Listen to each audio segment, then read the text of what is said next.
Hai, halo cuy, balik lagi bareng Mimin nih. Kali ini, Mimin bakal ngebahas alur cerita komik Pacific Rim Blackout, salah satu komik resmi yang jadi bagian dari semesta Pacific Rim dan punya hubungan langsung dengan kejadian di anime Pacific Rim The Black. Sebelumnya, Mimin tuh juga udah pernah ngebahas nih beberapa komik prequel resmi Pacific Rim lainnya, seperti Pacific Rim Aftermath dan Pacific Rim Amara. Jadi, kalau kalian belum nonton, langsung aja cek video-video sebelumnya, biar makin paham sama lore dunia Pacific Rim cuy. Oke cuy, tanpa basa-basi lagi, langsung aja kita gas ke pembahasannya. Let's go cuy.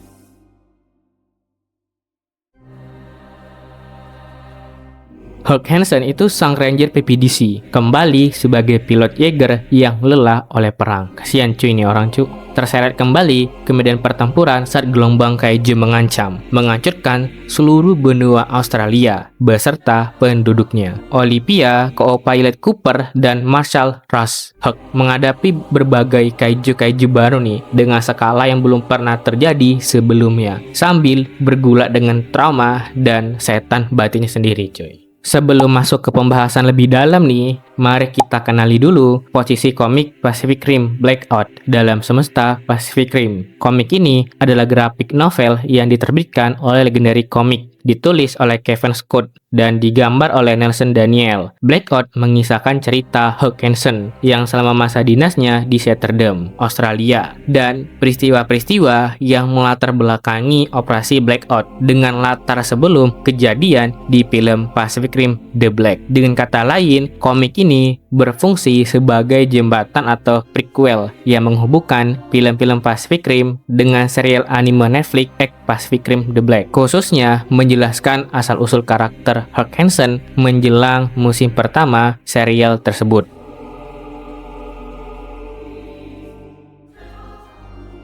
Dimulai dengan pemandangan cakrawala Sydney yang memerah. Matahari terbit, tapi bukan membawa harapan cuy, melainkan bayangan kehancuran. Helikopter berita melintas di atas gedung-gedung yang hancur. Sydney, Australia. Dulu ini adalah permata di Pasifik, tapi sekarang setiap matahari terbit hanyalah pengingat bahwa kiamat tidak pernah dibatalkan. Kemenangan yang kita banggakan dulu itu hanyalah jeda singkat sebelum mimpi buruk yang sebenarnya dimulai. Muncul monster raksasa berkaki banyak yang bernama Turantulos kategori 3 yang mengamuk di tengah kota. Tapi dia tuh tidak sendirian cuy di arena ini. Striker Berserker, Jaeger abu-abu yang perkasa, menghantam Turantulos. Di dalamnya itu kita melihat Hawk Hansen dan co-pilotnya Cooper sedang melakukan drift. Narasi Hawk Hansen, sang legenda, dia tuh seharusnya sudah pensiun. Tapi monster-monster ini tidak membiarkannya beristirahat. Bersama Cooper, mereka mencoba menjaga sisa-sisa peradaban. Meski harus beradu mulut dengan pilot-pilot muda yang sombong ini cuy. Ya bisa dibilang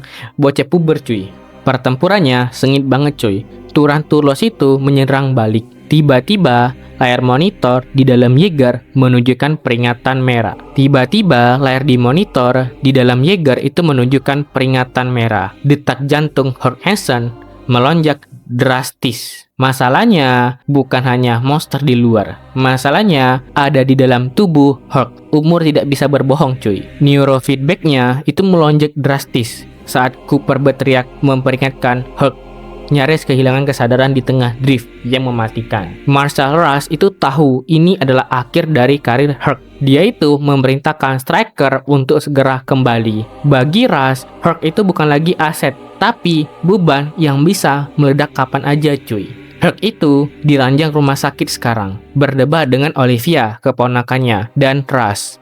Rush itu memberikan vonis bahwa Hawk harus pensiun atau mati. Di ruang medis, vonis itu dijatuhkan. Ranger tidak bisa pensiun, kata Hawk. Tapi Rush itu menjawab dengan dingin, kau sudah pensiun, bukan pilihanmu lagi ini. Pertemuan darurat para petinggi. Peta Australia menunjukkan banyak titik-titik merah serangan kaiju yang tidak terkendali. Whiterun, Alice Springs, bahkan Meridian itu sudah kacau cuy. Situasi memburuk lebih cepat dari perkiraan. Laporan masuk dari seluruh penjuru benua. Vindikator dan Hadak kalah di Kanaskis. Retaliator Hack hancur di Perth. Hanya 2 dari 8 pilot yang selamat. Australia sedang sekarat. Situasi memburuk lebih cepat dari perkiraan. Marshal Rush memukul meja setelah dipukul oleh seorang pilot muda, Jackson, yang marah karena mereka dibiarkan dalam kegelapan. Ketegangan tuh memuncak, kebenaran akhirnya terungkap. Sebuah protokol terakhir yang paling ditakuti, Operation Blackout. Rush tuh muncul di layar televisi di seluruh Australia. Wajahnya terlihat lelah namun tegas. Suaranya itu menggema di setiap rumah, setiap pengungsian. Rakyat Australia, kita telah kehilangan benua ini. Rush mengumumkan evakuasi total. Australia akan disegel cuy, ditinggalkan dan dibiarkan gelap demi menyelamatkan sisa dunia dari ancaman Precursors. Pengungsi berdesakan naik ke pesawat transportasi Jam Hawk. Di antaranya ada keluarga Hawk cuy, Anggi dan Cleo. Di tengah kekacauan, Hawk tuh hanya memikirkan satu hal, putrinya, Anggi. Mereka berkomunikasi lewat kode Morse yang sederhana, dash.dash, dash.dash, dash.dash gitu doang cuy. Sebuah pesan cinta rahasia di tengah badai kiamat. Seekor kaiju baru yang mengerikan muncul, Exit Quill, kategori 4, muncul dari tanah tepat di jalur pesawat evakuasi. Monster kategori 4 ini bukan sekedar binatang cuy. Dia itu adalah mesin pembunuh Jaeger Thunder Kinetic. Jaeger Thunder Kinetic mencoba menghadang, tapi Exit Quill itu menghancurkan seperti mainan plastik cuy. Gila cuy. Di pusat komando, Hawk mendengar laporan mengerikan. Jam Hawk 6, pesawat yang membawa keluarganya, jatuh tertembak oleh Exit Quill. Dunia Hawk itu runtuh cuy tiba-tiba. Tidak ada kontak, tidak ada manifest korban selamat. Baginya, tugas sebagai ranger sudah selesai. Sekarang, saatnya tugas sebagai seorang ayah dimulai.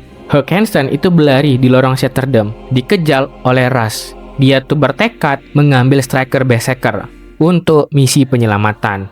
Rush tuh mencoba mengetikkannya. Kita tuh tidak punya waktu untuk misi penyelamatan. Hawk Hansen, mikir kids. Tapi Hawk Hansen itu menjawab dengan keputusasaan yang murni. Aku tuh sudah kehilangan segalanya karena kaiju. Aku tidak akan membiarkan anakku menjadi korban berikutnya. Hawk dan Cooper itu masuk ke dalam Striker Berserker secara ilegal cuy. Mereka tuh menabrak pintu hangar yang mulai tertutup. Dengan bantuan Cooper yang setia ini kepada Hawk Hansen, Striker Berserker bangkit untuk terakhir kalinya. Mereka menerjang pintu hangar, melarikan diri dari markas mereka sendiri untuk melakukan apa yang dianggap Rush sebagai kegilaan. Striker itu terbang menggunakan pod roket tambahan, meluncur melintasi reruntuhan menuju lokasi jatuhnya pesawat Jam Hawk milik anaknya tadi cuy, Jam Hawk 6. Mereka menggunakan teknologi roket yang eksperimental itu yang belum pernah diuji. Tiap detik adalah pertaruhan nyawa Hawk dan Cooper. Mesin tuh bergetar hebat, suhu meningkat kritis. Tapi Hawk tidak akan berhenti sampai dia melihat jasad anaknya atau memeluknya kembali. Olivia berada di daratan, bertarung sendirian melawan Frag Crawlers, anjing-anjing kaiju yang mengerikan.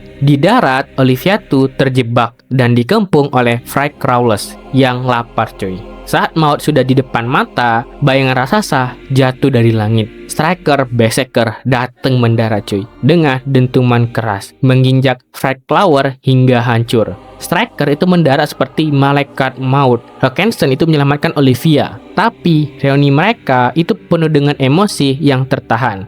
Olivia marah karena paman yang dia sayangi, sekaligus paman yang menghancurkan keluarganya, muncul di saat seperti ini. Tiba-tiba mereka tuh menemukan Anggi yang selamat dari kecelakaan. Alhamdulillah cuy, selamat. Ini anaknya Hawk Hansen memeluk boneka kelincinya. Tangis haru itu pecah di tengah reruntuhan.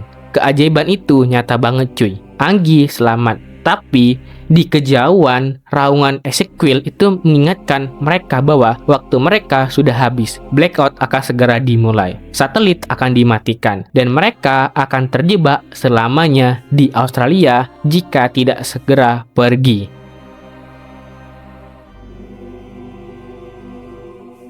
Exequiel kembali menyerang. Hulk Hansen menyadari dia harus menahan monster ini agar pesawat evakuasi terakhir bisa lepas landas. Hulk Hansen membuat keputusan sulit cuy. Dia memerintahkan Olivia dan Anggi naik ke pesawat dan dia itu akan tetap di sini menjadi tameng terakhir di benua ini. Hulk Hansen melakukan single drift karena Cooper terluka parah. Matanya itu berdarah, gila deh pokoknya cuy ini Hulk Hansen, kasihan dah. Matanya itu berdarah, otaknya terbakar karena beban saraf yang luar biasa cuy. Melakukan single drift pada Jaeger sebesar Striker ini adalah hukuman mati. Tapi Hulk Hansen sang legenda ini bukan orang biasa cuy. Dia tuh berteriak, bukan di bawah pengawasanku. Teriaknya sambil mengaktifkan Inferno Blade. Striker Berserker menghujamkan pedang apinya ke leher Exequiel, membanting monster itu ke tanah. Saat dinding raksasa Blackout mulai menutup, dinding itu mulai naik cuy. Cahaya di Australia mulai padam satu persatu. Dalam kegelapan total, kita melihat Striker Berserker berdiri tegak di atas bangkai Exequiel. Benua ini mungkin telah hilang, tapi kehormatan seorang Ranger tetap abadi. Itulah kisah Hulk Hansen, kisah tentang kegagalan keluarga dan pengorbanan yang membuat Australia tetap hidup dalam kegelapan. Jangan lupa subscribe untuk pembahasan mendalam dunia Pacific Rim lainnya. Sampai jumpa di episode selanjutnya mungkin. Dadah, see you!